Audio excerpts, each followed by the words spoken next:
আপনারা জানেন আমরা আমাদের গত মাসে মানে সেপ্টেম্বর মাস থেকে প্রথম থেকেই আমরা নির্বাচনী কার্যক্রম শুরু করেছি। আমরা প্রথমেই তফসিল ঘোষণার পরে আমাদের আমরা প্রথম খসড়া ভোটার তালিকা প্রকাশ করেছি। তারপরে আমাদের ফাইনাল ভোটার তালিকার পরে আমরা আমাদের নির্বাচন যারা প্রার্থী হবে তাদের জন্য মনোনয়ন ফর্ম বিতরণ করেছি, মনোনয়ন ফর্ম নিয়েছি। আমরা সবচেয়ে বড় জিনিস হলো আমরা ডোপ টেস্ট করিয়েছি শিক্ষার্থীদের, যাতে করে আমরা আমাদের একটা মেসেজ টু দি পিপল যে এইটা আমরা একটা মাদক মুক্ত সমাজ চাই। এবং আমাদের শিক্ষার্থীরা সেভাবেই সব আয়োজন করে আমাদের ফাইনাল প্রার্থিতার পরে এটা বন্ধ হয়ে গেছে। আসলে ওদের বন্ধের কারণে শিক্ষার্থীদের প্রয়োজন ছিল এবং শিক্ষার্থীরা আমাদের কাছে দাবি করেছে যে যার জন্য আমরা আমাদের শিডিউল অনুযায়ী 12 তারিখে নির্বাচন হওয়ার কথা থাকলেও আমরা 3 দিন পিছাইতে হচ্ছে। সেই পিছানোটা এখন আমরা বোধ করি যে আমাদের জন্য ভালো হয়েছে, ছাত্রদের জন্য ভালো হয়েছে। কারণ গত সপ্তাহে শিক্ষার্থীদের আমাদের সনাতন ধর্মাবলম্বী এবং বৌদ্ধ ধর্মাবলম্বী বন্ধুদের অনেকেরই পূজা পার্বণের কারণে গত সপ্তাহে কিছু স্টুডেন্ট অ্যাভেলেবিলিটি এত ছিল না। আমাদের ক্যাম্পাসে স্টুডেন্ট উপস্থিতি একদম কাঙ্ক্ষিত পর্যায়ে পৌঁছায় নেয়, কিন্তু আজ দেখছি একদম রমরমা অবস্থা, মানে পরিপূর্ণ। সুতরাং আমরা মনে করি যে আমরা যে 3 দিন পিছিয়েছি ছাত্রদের, শিক্ষার্থীদের, প্রার্থীদের চাহিদাতে, সেটি অত্যন্ত ফলপ্রসূ হয়েছে এবং আজকে থেকে বিশ্ববিদ্যালয় পরিপূর্ণভাবে সরগরম আছে। যাই হোক, আমরা এই প্রসঙ্গে আর বিস্তারিত না জানায় আপনাদের সাথে বিভিন্ন সময় আমাদের কথা হয়েছে। আমাদের আজকের প্রচার বা প্রকাশনার যেটা আমরা বলতে চাইছিলাম আমাদেরকে বলবো, কিন্তু সেটি না বলে আমরা শুধুমাত্র কয়েকটা পয়েন্ট শুধুমাত্র আপনাদেরকে বলে দিচ্ছি। সেটি হলো আমাদের নির্বাচনের জন্য কয়েকটা বিশেষ গুরুত্বপূর্ণ আইটেম আছে। সেটি হলো আমরা ব্যালট পেপার তৈরি করতে হবে, ভোটের কেন্দ্র তৈরি করতে হবে, ম্যান পাওয়ার তৈরি করতে হবে, ভোটের বাক্স যেটি চাওয়া ছিল সেটা তৈরি করতে হবে। এই সব কিছু আমরা তৈরি করে ফেলেছি। এই সব কিছু আমাদের প্রস্তুত আছে। মানে আমরা যদি আর একদিন পরে আমাদের যে নির্বাচন, সেই নির্বাচনের সার্বিক প্রস্তুতি আমাদের হয়ে গেছে। আমরা শুধুমাত্র বলছি আমাদের 5টা ভবনে আমরা নির্বাচন করছি। সেই নির্বাচনে আমাদের 15টি বা 14টি হল, একটা হোস্টেল এদের কেন্দ্র হবে। মোট 60টি রুমে আমাদের ভোট গ্রহণ হবে। সেই 60টি রুমের মধ্যে প্রতিটি রুমে গড়ে আমরা 400 থেকে 500 স্টুডেন্টের মানে ভোটারের ভোট নেব। এবং আমরা একটা ক্যালকুলেশন করেছি যে প্রতিটি শিক্ষার্থীর যে ভোট দেওয়ার টাইম, 40টা ভোট দিতে হবে 26টা কেন্দ্রে এবং 14টা করে হলে। 40টা ভোট দিতে গড়ে যে সময় লাগে তার থেকে অতিরিক্ত সময় ধরে আমরা গোপন কক্ষ তৈরি করেছি। এর পরিপ্রেক্ষিতে আমাদের শিক্ষার্থীরা যারা ভোট দিতে আসবে তারা স্বাচ্ছন্দ্যে তাদের পছন্দের প্রার্থীকে ভোট দিতে পারবে। আমরা আমাদের মানে নির্বাচনী যেই কেন্দ্রগুলো আমরা তৈরি করেছি, প্রত্যেকটি কেন্দ্র মানে আমাদের ভবনের ওই ফ্যাকাল্টির ডিনকে আমরা আমাদের রিটার্নিং অফিসার তৈরি বা মনোনয়ন দিয়েছি। এবং প্রায় ক্ষেত্রে বিভাগের চেয়ারম্যানরা প্রিজাইডিং অফিসার হিসেবে দায়িত্ব পালন করবে। এবং বিভাগ থেকে আমরা যে সমস্ত শিক্ষকদের মনোনয়ন চেয়েছি সেই অনুসারে যে তাদের তালিকা এসছে, সেখান থেকে আমরা অ্যাসিস্ট্যান্ট প্রিজাইডিং অফিসার এবং আমাদের কর্মকর্তার থেকে পুলিশ অফিসার আমরা বাড়াবো। প্রত্যেকটি ভবনে এক একজন করে ম্যাজিস্ট্রেট থাকছেন এবং রিটার্নিং অফিসারকে সহযোগিতা করার জন্য আমাদের কেন্দ্র থেকে আমরা একজন কমিশনার ওখানে প্রধান মানে সহযোগিতার জন্য থাকবেন। আর বিশ্ববিদ্যালয়ের যে সমস্ত প্রভোস্টরা আছেন বিভিন্ন জায়গায়, তারা ওই রিটার্নিং অফিসারকে সহযোগিতার জন্য ওখানে উপস্থিত থাকবেন। এবং প্রত্যেকটি কেন্দ্র থেকে যে সমস্ত মেটেরিয়ালস, আমাদের ব্যালট পেপার, অমোচনীয় কালি, তারপরে স্বচ্ছ ভোটের বাক্স, সবকিছু আমরা আমাদের চাকসু কেন্দ্র থেকে প্রতিটি ভবনে যাওয়ার পরে সেটি গ্রহণ করবে আমাদের রিটার্নিং অফিসার। রিটার্নিং অফিসার সেটি প্রত্যেকটি হলের জন্য যে আলাদা আলাদা প্রিজাইডিং অফিসার আছে তাদের কাছে এটা হস্তান্তর করবেন তাদেরটা, এবং প্রিজাইডিং অফিসার প্রত্যেকটি কক্ষের জন্য নির্ধারিত শিক্ষার্থীদের জন্য প্রয়োজনীয় ব্যালট পেপার, তাদের জন্য অবসনীয় কালি, এবং আরেকটা জিনিস হলো ছবিযুক্ত ভোটার তালিকা, যেটি আমরা অনেক কষ্ট কাঠখড় পড়ে আমরা শেষ পর্যন্ত করতে পেরেছি। এবং ছবিযুক্ত ভোটার তালিকা, স্বচ্ছ ভোটের বাক্স এবং ব্যালট পেপার, গোপন কক্ষ, এভরিথিং রেডি। আর একটা জিনিস আমরা যোগ করেছি, সেটি হলো আমাদের শিক্ষার্থীদের কোনো ধরনের কনফিউশন যেন না থাকে, আমরা প্রতিটি কক্ষে সিসি ক্যামেরা লাগিয়েছি এবং সেটি দৃশ্যমান থাকবে কেন্দ্রের বাইরে থেকে, সেটি কেন্দ্রতে বাইরে থেকে। এবং আরো একটা কথা আছে, যদি কোনো কারণে ইলেকট্রিসিটি ফেল করে, কারণ আমাদের দেশে এটা সম্ভব, ইলেকট্রিসিটি ফেল করলেও ডিভিআর চালু থাকবে এবং সেগুলো রেকর্ডেড থাকবে, কখনোই রেকর্ড বন্ধ হবে না।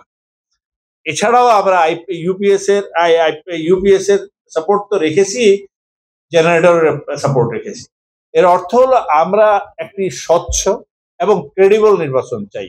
আমরা কে কোন দল করে, কে কোন প্যানেল করে, সেই কথাটিও কোনোদিন আমি আমার চাকসু কেন্দ্রে বসে জিজ্ঞাসা করিনি।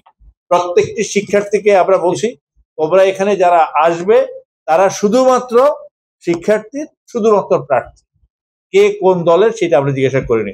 আর এই কারণে আমি যেটা দেখতে পাই, এই যে এতদিন পর্যন্ত নির্বাচনের কার্যক্রম চলছে, আমাদের বিশ্ববিদ্যালয়ের শিক্ষার্থীরা, প্রার্থীরা অত্যন্ত আনন্দঘন অংশগ্রহণ করছে তাদের কার্যক্রমে, এবং আনন্দঘন ভাবে তারা পরস্পরকে আলিঙ্গন করে তারা কিন্তু নির্বাচনের প্রচারণা চালাচ্ছে। এটি আমাদের জন্য অসম্ভব কাঙ্ক্ষিত একটা মুহূর্ত ছিল। আমি বিশ্বাস করি আগামী আর একটা দিন মাত্র প্রচারণার বিষয় আছে, আগামী দিন, এবং এরপরের দিন 14 তারিখে প্রচারণা বন্ধ থাকবে। 15 তারিখ সকাল 9টা থেকে বিকাল 4টে পর্যন্ত কন্টিনিউয়াস ভোট চলবে। 4টার পরে যেই ভোট আমরা নেব, আমরা যেই ব্যালট পেপার যতটুকু ওই কেন্দ্রের ভোটার সংখ্যা ছিল সে থাকবে, সেই সংখ্যক ভোটার ব্যালট পেপার শুধু আমরা তাদেরকে দেব। সেই ব্যালট পেপার থেকে যেই কয়টা ভোট কাস্ট হবে, বাকি ব্যালট গুলা প্যাকেট করে সিল করে, আর যেই বাক্সটা ভোট গ্রহণ করা হবে সেইটা সহ একসাথে নির্বাচনী যে সমস্ত গণনার জন্য যে সমস্ত কার্যক্রম, সেটি অ্যাজ পার প্রোটোকল, যারা নির্বাচন এই ভোট গণনার সাথে যে সমস্ত কার্যক্রম, ডিজিটাল কার্যক্রম জড়িত, সেটি পরিচালনা করা হবে। মনে রাখতে হবে যে আমাদের যেই গণনার বিষয়ে স্ক্যানিং হবে, সেটি একটা ইমেজ মাত্র। সেই ইমেজটাকে দুইটা প্যারালাল আমরা স্ক্যানিং করাবো। সেটি এই জন্য, সেটি আমাদের যারা আমাদের অন্য ভেন্ডর যারা এই কাজটা করবেন, তারা করবেন আলাদাভাবে। আমাদের এখানকার যে আইসিটি সেল, তাদের প্রোগ্রামার এটা আলাদাভাবে করবে। এই দুইটা, এবং একজনের সাথে যতক্ষণ পর্যন্ত ম্যাচ না হবে ততক্ষণ পর্যন্ত ফলাফল গণনা ডিক্লারেশন হবে না। সুতরাং আমরা এত বেশি স্বচ্ছতা তৈরি করার প্রচেষ্টায় আছি, যেটি কখনো কোনো জায়গায় কেউ যদি প্রশ্ন তোলে, আমরা যেন সম্পূর্ণভাবে নিজেদেরকে উপস্থাপন করতে সক্ষম। আপনাদের মাধ্যমে আমি শুধু একটা কথাই বলবো, সেটি হলো এই এত বছর পরে একটি নির্বাচন, সেই নির্বাচনে আমাদের যারা প্রার্থী, আমাদের যারা ভোটার, আপনারা যারা দেখছেন, এবং জাতি, বাংলাদেশের প্রতিটি মানুষ যেন মনে করে যে আমরা নির্বাচনটাকে সবার কাছে গ্রহণযোগ্য, বিশ্বাসযোগ্য এবং ট্রান্সপারেন্ট হিসেবে উপস্থাপন করার সর্বাত্মক চেষ্টা করেছি। এরপরে আমাদের গোপন কক্ষ তো বললাম যে 700-র মতো আমাদের হবে, 60টি কক্ষ, আর অন্যান্য সবকিছু আমরা করেছি। আমরা প্রত্যেকটি কেন্দ্রের 2টা মেডিকেল টিম করেছি। আমাদের মেডিকেল টিম থাকবে, সার্বক্ষণিক উপস্থাপন আমাদের কেন্দ্রে থাকবে। শিক্ষার্থীদের জন্য কিছু পানির ব্যবস্থাও আমি রেখেছি প্রত্যেকটি কেন্দ্রে। এটি এই জন্য যে হয়তো পানি লাগবে না, কিন্তু যেন কোনো সময় যদি অসুবিধা হয় সেটিও আমরা রেখেছি। আমরা প্রত্যেকটা বিষয়টাকে নজরে রাখতে চাই যে আমাদের শিক্ষার্থীরা যেন তারা ভোট কেন্দ্রে আসতে যেন তারা আচ্ছা। আর প্রথম থেকেই আমরা কিন্তু একটা ভিজিলেন্স টিম করে রেখেছি, যেটা আচরণবিধি আমাদের দেখভাল করছিল। সেই ভিজিলেন্স টিমের প্রধান হলেন আমাদের আচরণবিধি যিনি প্রণয়ন করেছিলেন প্রফেসর বাহাদুর সাহেব। তার নেতৃত্বে আমরা একটা ভিজিলেন্স টিম করেছি এবং সেটা প্রায় টাইম এগেন তারা কিন্তু বিভিন্ন জায়গায় ভিজিলেন্স দেয়া এবং তাদের কাছে যে সমস্ত অভিযোগগুলো আসছে সেই সমস্ত অভিযোগগুলোকে মানে তাদের মতামত নিয়ে তাদেরকে সাক্ষাৎকার নিয়ে সে সমস্ত রিজলভ করেছে। ভোটের দিনও ঠিক একইভাবে, ভোটের আগেও এখনো চলছে, ভোটের দিনও এটা চলবে। আরেকটা কথা আপনাদেরকে বলছি, আমাদের বিভিন্ন হলে পালা করে এখন যাচাই বাছাই চলছে যে সমস্ত শিক্ষার্থীরা এখানে মানে বৈধ শিক্ষার্থী ছাড়া কোনো অবৈধ শিক্ষার্থী আছে কিনা। আমাদের প্রক্টরের নেতৃত্বে আমরা একটা বিভিন্ন টিম করে দিয়েছি, তারা বিভিন্ন হলে যাচ্ছেন এবং গিয়ে শিক্ষার্থীদের যাচাই বাছাই করছে যদি কোনোভাবে কোনো অবৈধ শিক্ষার্থী আছে কিনা। আপনাদেরকে একটা কথা বলি, সেটি হলো আগামী 14 তারিখ মানে পরশুদিন থেকে ক্যাম্পাসে আমরা এর আগে থেকেই প্রচারণা চালাচ্ছি এবং ক্যাম্পেইন করছি যে কোনোভাবে যেন অবৈধ শিক্ষার্থীরা যেন ক্যাম্পাসে অবস্থান না করে। কিন্তু 14 তারিখ থেকে কোনোভাবেই আমাদের ক্যাম্পাসে মানে তাদের মধ্যে আইডি কার্ড নাই এরকম শিক্ষার্থী এবং ফার্স্ট ইয়ারের স্টুডেন্টদের জন্য শুধু, যেহেতু ওদেরকে আমরা আইডি কার্ড দিতে পারিনি বিশ্ববিদ্যালয় প্রশাসন থেকে, সেই জন্য ওরা যে ভর্তি হয়েছে সে পে স্লিপ ওইটা ছাড়া কেউ ক্যাম্পাসে অবস্থান করবে না। যদি করে তাহলে তাদের কাছে তাদেরকে আমরা সরাসরি আইন শৃঙ্খলা বাহিনীর কাছে হস্তান্তর করব। এটা ছাড়া আমরা বাহিরে যারা আছে মানে ক্যাম্পাসের বাহিরের জন্য আইন শৃঙ্খলা এবং আপনার ট্রান্সপোর্ট, ট্রাফিক এই সমস্ত নিয়ন্ত্রণ করার জন্য 4 জন ম্যাজিস্ট্রেটের নেতৃত্বে মোবাইল কোর্ট থাকবে।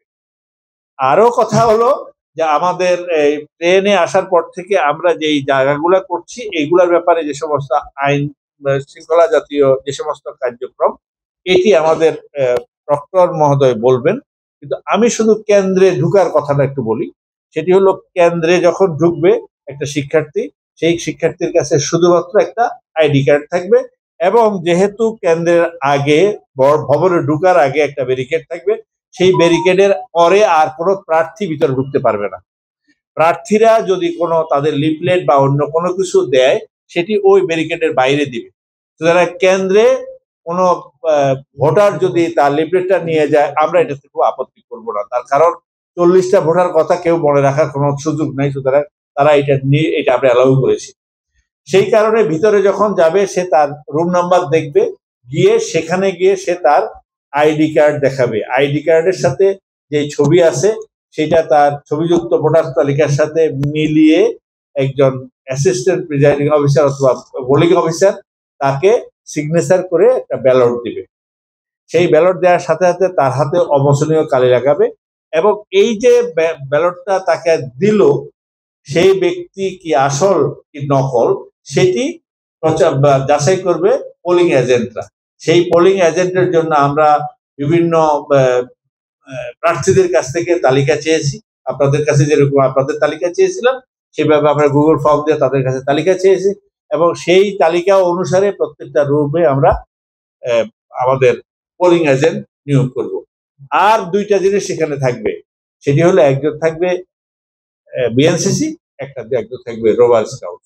এই টোটাল ম্যান পাওয়ার নিয়ে আমরা কেন্দ্রে একটি স্বচ্ছ ভোট পরিচালনা করতে সচেষ্ট আছি। আপনাদের সহযোগিতায়, আপনাদের মাধ্যমে আমি আমার শিক্ষার্থীদের কাছে শুধু একটা মেসেজ দিতে চাই, সেটি হলো তারা তাদের প্রতিনিধি নির্বাচন করবে। আমাদের কোনোই সুবিধা অথবা অসুবিধা নেই, সব সুবিধা তাদের, আমরা শুধু সহযোগী।